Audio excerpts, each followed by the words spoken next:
Bien, bien, nous allons commencer. Je vous remercie tous d'être là et ceux qui sont dehors aussi, bien évidemment. Laisser la parole à notre membre de la Commission nationale de l'UNESCO, le CNFU, qui nous soutient depuis la création de cette chaire en décembre 2010, Madame Claudine Serre. Merci, Claudine.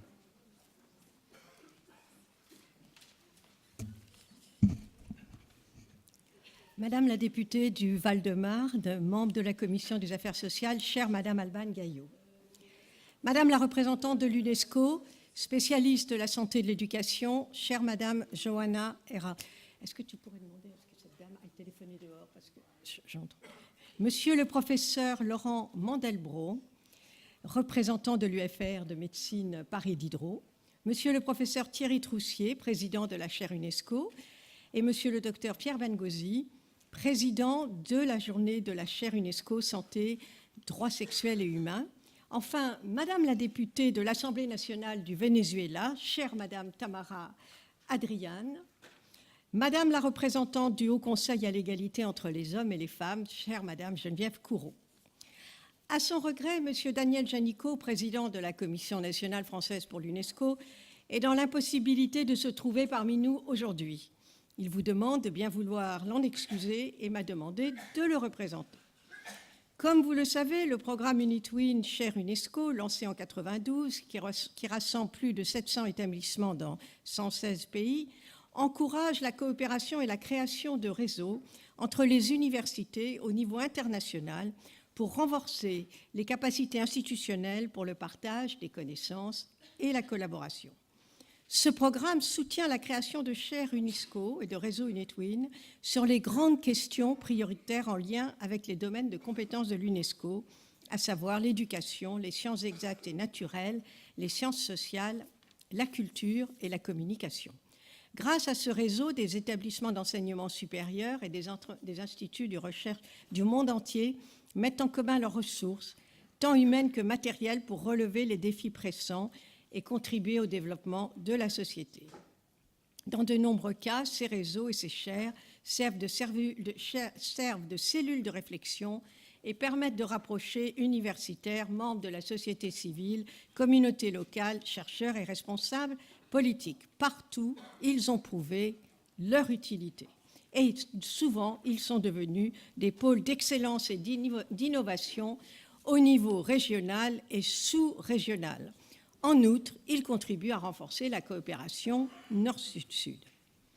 La Commission nationale française pour l'UNESCO, pour sa part, que je représente aujourd'hui, je suis conseillère technique, a compétence pour la coordination des chaires françaises qui sont à ce jour au nombre de 37 et qui touchent à des domaines très divers, plusieurs ayant trait au développement durable, comme le réseau en architecture de terre, les cultures constructives, aux mémoires et cultures, comme la culture et les traditions du vin, les alimentations dans le monde, comme les alimentations dans le monde avec le centre de sciences agronomiques de Montpellier, mais aussi les sciences et ingénierie de matériaux, énergie et environnement santé de Strasbourg, l'archéologie maritime et littorale avec l'université d'Aix-Marseille, enfin éducation et santé avec l'université de Clermont-Auvergne. Ce réseau s'étend donc à travers la France entière, riche de la diversité des universités et des savoir-faire de notre pays au service du développement dans l'esprit de l'UNESCO, fondée, comme vous le savez, à la fin de la Deuxième Guerre mondiale. L'UNESCO est l'Organisation des Nations Unies pour l'éducation, la science et la culture, qui cherche à instaurer la paix par la coopération internationale en matière d'éducation, de sciences et de culture.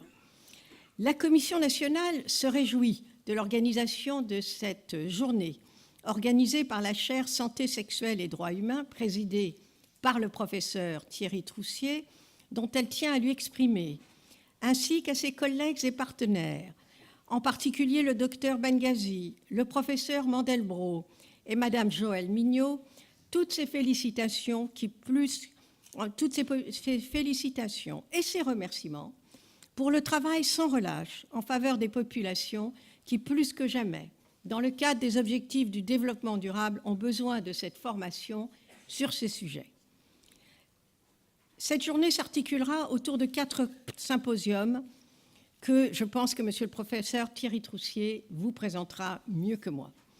Mais parler de santé sexuelle et droits humains dans le cadre de l'UNESCO cette année en France est particulièrement symbolique.